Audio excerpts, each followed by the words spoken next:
का वोटर है तो ये जानकारी उनके लिए बहुत बहुत जरूरी है। चुनाव आयोग ने सिर नाम का एक नया अभियान शुरू किया है जो सीधे तौर पर वोट देने के अधिकार से जुड़ा हुआ है। चलिए इसे जरा समझते हैं। देखिए, ये अभियान 2 फेज में होगा। पहला फेज 4 नवंबर 2025 से शुरू होगा, जिसमें बूथ लेवल ऑफिसर्स यानी बीएलओज घर घर आकर वोटर्स की जानकारी को वेरीफाई करेंगे। अब इस पूरी प्रक्रिया का जो आधार है वो बहुत सरल है।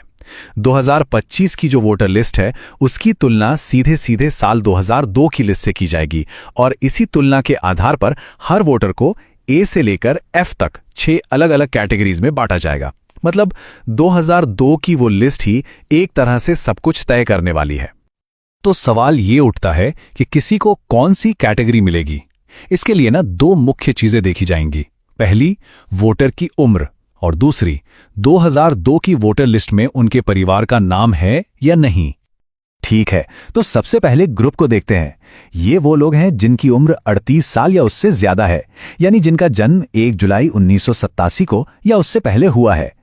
अगर उनका नाम 2002 की लिस्ट में मिल जाता है तो उन्हें रखा जाएगा कैटेगरी ए में, और अगर नाम नहीं मिलता तो उन्हें डाल दिया जाएगा कैटेगरी बी में। एकदम सीधा सा हिसाब है। अच्छा, अब आते हैं दूसरे एज ग्रुप पर। यह है 22 से 38 साल के वोटर्स, जिनका जन्म 2 जुलाई 1987 से 2 दिसंबर 2004 के बीच हुआ है।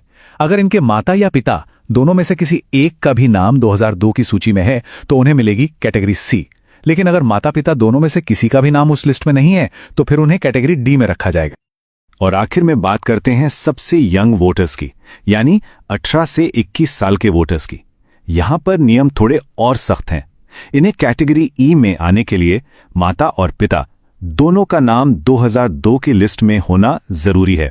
अगर एक का भी नाम नहीं मिला तो उन्हें सीधे कैटेगरी एफ में डाल दिया जाएगा।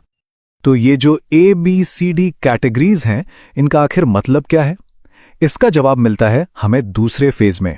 आपकी कैटेगरी ही ये तय करेगी कि आपको अपना वोट देने का अधिकार बनाए रखने के लिए कौन से और कितने डॉक्यूमेंट्स जमा करने पड़ेंगे, और कुछ मामलों में अपना वोट देने का अधिकार बचाने के लिए इतने डॉक्यूमेंट्स तक देने पड़ सकते हैं।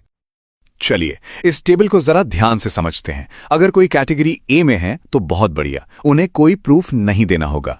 बी, सी और ई कैटेगरी के लोगों को सिर्फ अपना एक प्रूफ देना होगा। लेकिन कैटेगरी डी वालों को अपना और अपने माता या पिता में से किसी एक का यानी कुल 2 प्रूफ देने होंगे। और सबसे ज्यादा कैटेगरी एफ वालों को अपना और अपने माता पिता दोनों का मतलब कुल 3 प्रूफ पेश करने होंगे। और सबसे जरूरी बात, अगर ये प्रूफ नहीं दिए जा सके तो मतदाता सूची से नाम हटने का पूरा खतरा है। तो अब सबसे बड़ा सवाल, आखिर किया क्या जाए? घबराने की जरूरत बिल्कुल नहीं है। कुछ बहुत आसान कदम हैं जो अभी से उठाए जा सकते हैं ताकि आगे चलकर कोई भी परेशानी ना हो। तो सवाल यह है कि पहले फेज की तैयारी के लिए हम अभी से राइट नाउ क्या कर सकते हैं? देखिए, हमारा लक्ष्य होना चाहिए कि हम सबसे आसान कैटेगरीज ए, सी और ई में आ जाएं। इसके लिए क्या करना होगा? जिनकी उम्र 41 साल से ज्यादा है वो 2002 की लिस्ट से अपना नाम, भाग संख्या और क्रम संख्या ढूंढकर अपने बीएलओ को दे दें।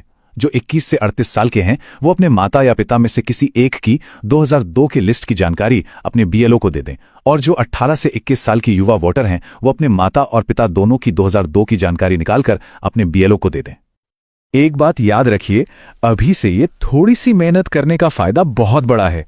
जब पहले फेज में बीएलओ वेरिफिकेशन के लिए आएंगे ना, तो उनके लिए आपको ए, सी या ई जैसी आसान कैटेगरी में डालना बहुत सिंपल हो जाएगा और आप भविष्य की बड़ी मुश्किलों से बच जाएंगे। आखिर में ये सारी मेहनत सिर्फ किसी दस्तावेज के लिए नहीं है। जैसा कि इस गाइड में कहा गया है, ये इसलिए है ताकि हमारा वोट देने का अधिकार बरकरार रहे और हम लोकतंत्र को बचा सकें। तो जागरूक रहिए, अपनी जानकारी तैयार रखिए और इस जरूरी संदेश को दूसरों तक भी जरूर पहुंचाइए।